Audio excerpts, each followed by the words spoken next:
The wine had just been poured into crystal glasses when the laughter started. Sharp, hollow, the kind that didn't quite match the warmth of the candles on the table. Callum leaned back in his chair, one arm draped behind Melina, the other resting on the table like he owned the skyline behind him. "She's just pretending she's rich," he said loud enough for the entire private room to hear. "Watch, it'll bounce." My fingers didn't even flinch as I handed the waiter my card. Black, heavy, silent. The kind of card that doesn't apologize. I gave a small smile, the kind I'd worn for decades, the kind that doesn't let pain show. The waiter's nod was professional, but his eyes flicked once to me, then to Callum, before he disappeared toward the payment terminal. I sipped my water, keeping my eyes low as the tension in the room curled tighter. Callum's friend Brett chuckled. "Come on, man, be nice. It's her treat." Melina rolled her eyes. "He's not wrong. Who books a place like this without checking if she can afford it?" "I'm sure it'll clear," I said softly. But then the waiter returned. He stood a step behind me, voice low, but not low enough. "Ma'am, I'm afraid your card's been declined." And the room erupted. Laughs, snorts, even a gasp I couldn't place. Melina leaned into Callum's shoulder, smirking. "That's actually embarrassing." I nodded once, reaching for my purse, pretending to check for another card I didn't need. But I already knew why it had been declined, and it had nothing to do with insufficient funds. Callum lifted his glass, grinning like he'd won something.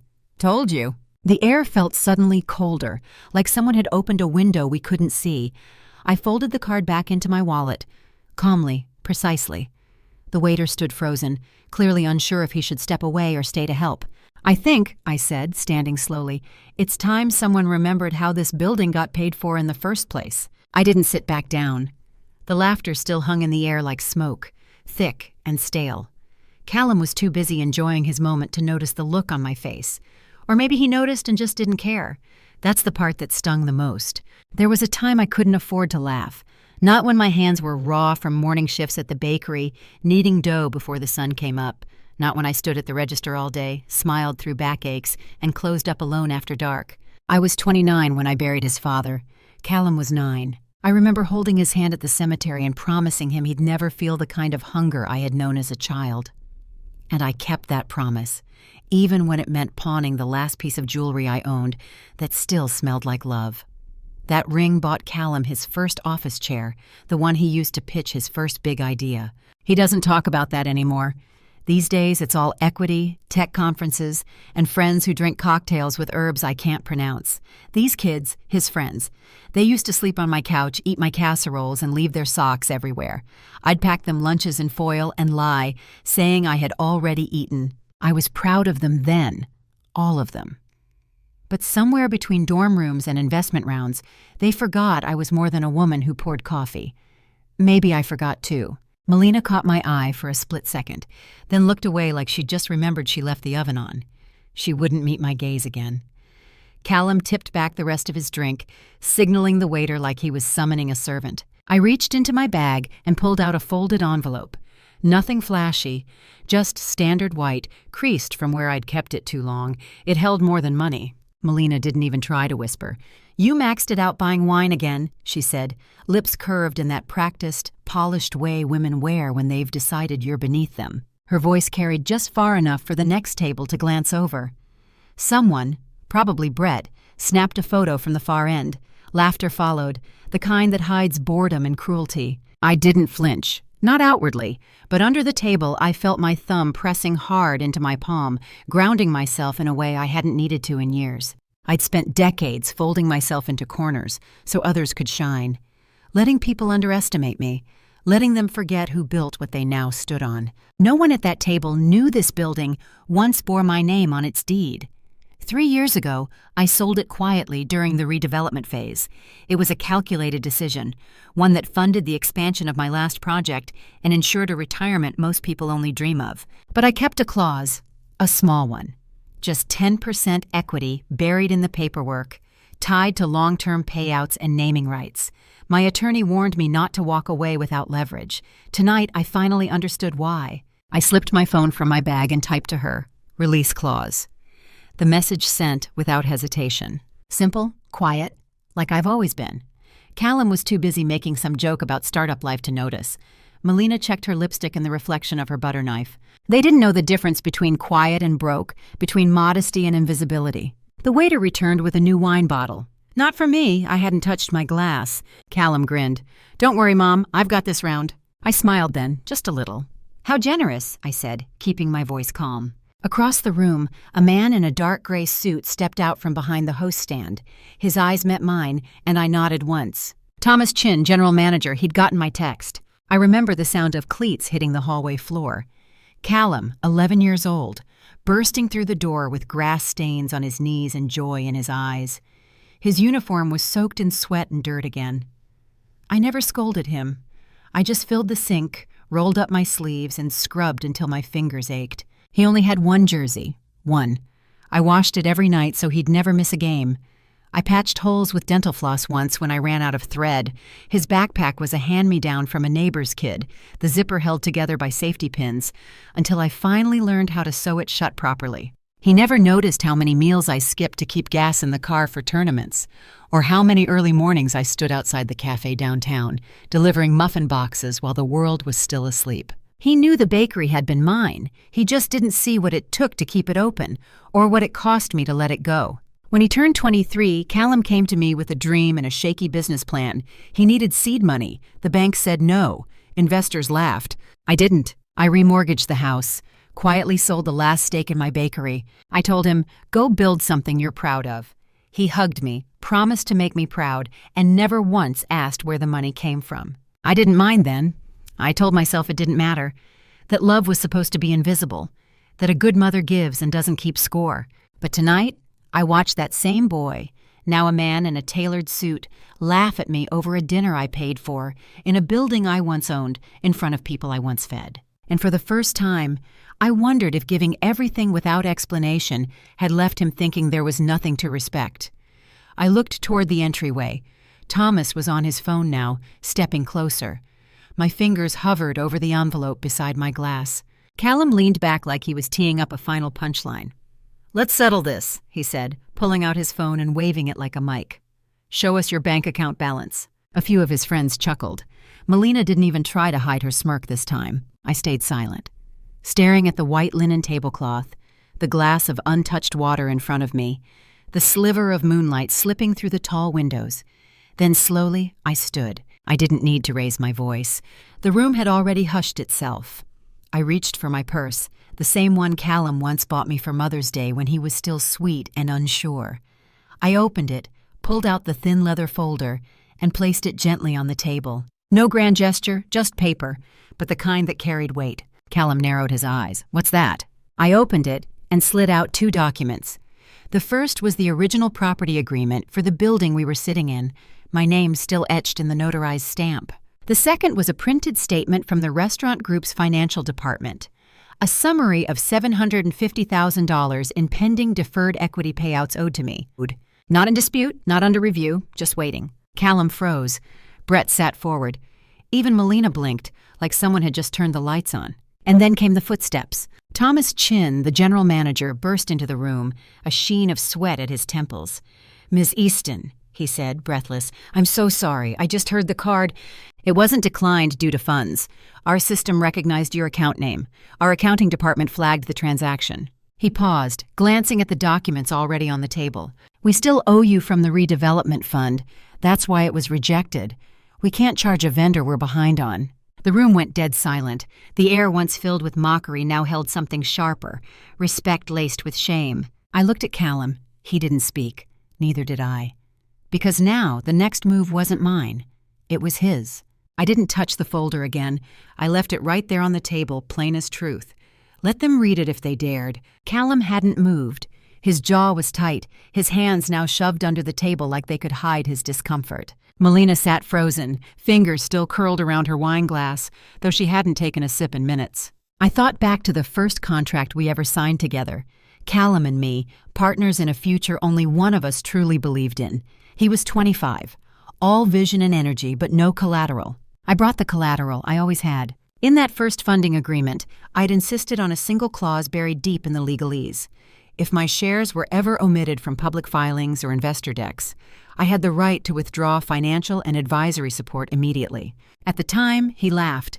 "Of course I'd acknowledge you, Mom," he said, and signed without hesitation. I hadn't enforced it. Not when I saw press releases that failed to mention me. Not when new board members asked, "How'd you get early funding?" And he shrugged, dodging the truth. I told myself he was young. That visibility didn't matter. That legacy was private. But tonight, in this room I helped build, literally and figuratively. He looked me in the eye and laughed with strangers as if I were some foolish woman with delusions of wealth. The humiliation wasn't just casual, it was public and intentional. I'd only asked for one thing: never humiliate me, no matter how rich you think you get. He broke it, so I stopped protecting him. Thomas had left quietly, respecting the shift in atmosphere. His staff would handle the rest: the meal, the balance, the arrangements. Across from me, Callum opened his mouth, then closed it. His hands surfaced empty. I looked at him one last time. "The clause is active," I said softly but clearly, "as of this moment." And then I stood, buttoned my coat, and walked out of the room my name had once helped raise from the concrete up. The doors closed behind me with a soft hush, cutting off the murmur of voices still trapped inside.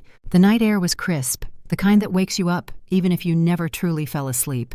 I stepped away from the valet stand, walking slowly toward the far edge of the rooftop where the city lights blinked like a second sky. My phone was already in my hand. I didn't hesitate. "Pull the documents," I said when Eliza picked up. "We moved the silent shares into my name before Monday. Full visibility, full control." She didn't ask why. She knew better than to question a shift this sharp. "For which entities?" she asked. "All of them tied to Callum's umbrella fund. If my name's not in the reports, it will be now. No more shielding him." I heard her tapping keys in the background. "Understood. Anything else?" "Yes," I said. "Start prepping statements. He'll have to disclose everything to the board. No more clean versions of his rise. No more omitting the mother who paid for the first servers." There was a pause. "Then it's overdue." "Yes," I replied, "it is." I hung up and slipped the phone back into my coat pocket. It was never about revenge. This wasn't punishment. It was a correction. The kind people don't see coming because it doesn't involve yelling or scenes or headlines, just signatures, just leverage shifting back to where it belonged. Back inside, I imagined the silence at the table. I imagined Callum's pale face, the way he'd glance around for someone to fix it, someone to cover for him. That someone had always been me. Not anymore. Ownership isn't always loud. It doesn't wear logos or shout across rooms. Sometimes it sits quietly, hands folded, letting fools talk until the ink dries. I walked slowly down the stairs, not waiting for the elevator. My heels echoed softly as I moved toward the street, each step light, measured, final. By the time my ride pulled up, I had already made one more decision. By the time the morning sun warmed the porch railing, I'd already had my second cup of coffee and signed the courier slip. The folder was gone, sealed in a stiff leather bag, tucked under the arm of a man who didn't ask questions. It was headed to my lawyer's office, with instructions clear as glass. Full execution, no delays. I was trimming the corner herbs when I heard the knock. Callum stood there, still wearing last night's shirt under a half-zipped jacket. His hair wasn't styled. His eyes looked like they'd wrestled with sleep and lost. "You made me look stupid," he said. I didn't react, just looked at him, really looked. "No," I said calmly. "You made yourself look small by trying to belittle the person who fed you, clothed you, and gave you the first step toward every dollar you've ever made." He exhaled, sharp and defensive. "I didn't mean—" "You meant to impress your friends," I interrupted. "And in doing so, you forgot I wasn't the enemy." He looked down at his shoes. "I shouldn't have said what I said," he muttered. "It got out of hand." "It got honest," I replied, "and honesty has a way of rearranging the furniture." He glanced past me, as if trying to see if the folder was still here.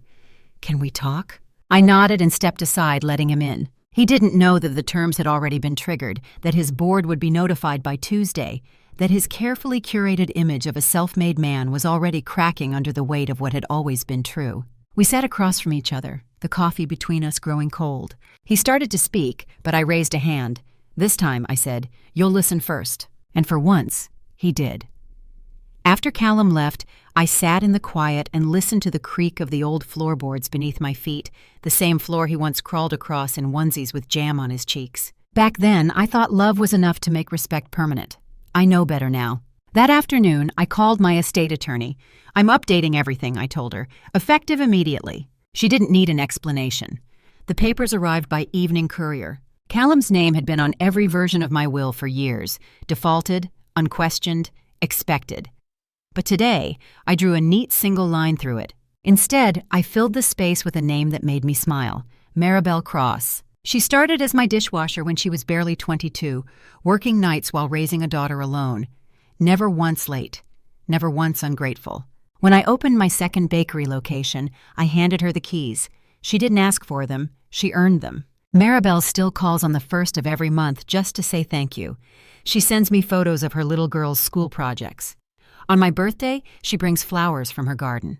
Not fancy, but real. She always remembered who gave her her start. I wrote in the margin beside her name, a note for clarity, a note for peace. The new documents were signed, notarized, and placed into the fireproof safe in my bedroom closet. I checked the lock twice, then ran my hand along the top of the safe where I used to hide birthday presents Callum never found. It wasn't about revenge. It was about legacy, about making sure that the pieces of me, the ones built on sweat, risk, and quiet perseverance, would go to someone who understood their weight. I poured a glass of water, sat at the kitchen table, and stared out the window as the sun lowered behind the trees. 2 weeks later, the cottage smelled like fresh bread and roasted garlic. No crystal stemware, no panoramic skyline views. Just a long wooden table passed down from my grandmother, and chairs that didn't match, but never needed to. The guests arrived one by one. Maribel first, holding a bottle of sparkling cider, and her daughter's hand. The little girl hugged me like I was part of her story. Maybe I was. Then came Lenora, my old bookkeeper, who retired 3 years ago but still sends Christmas cards without fail. Thomas Chin arrived last, holding a small bouquet of lilies and a sealed envelope with the restaurant group's embossed logo. He handed it to me with both hands.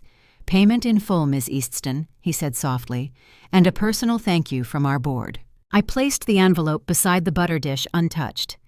He didn't stay long, just enough to eat a slice of pie and toast quietly to better endings. The lawyer came too.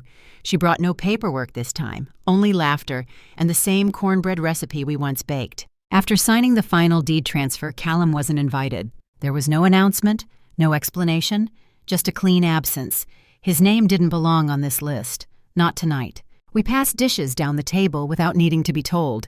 No servers, no instructions, just the rhythm of people who understood what gratitude feels like without ceremony. I looked around the table, faces worn not by money but by effort, by early mornings and loyal hearts. These were people who never asked for proof of my value. They simply saw it. Someone asked if I'd do this again next year. I smiled.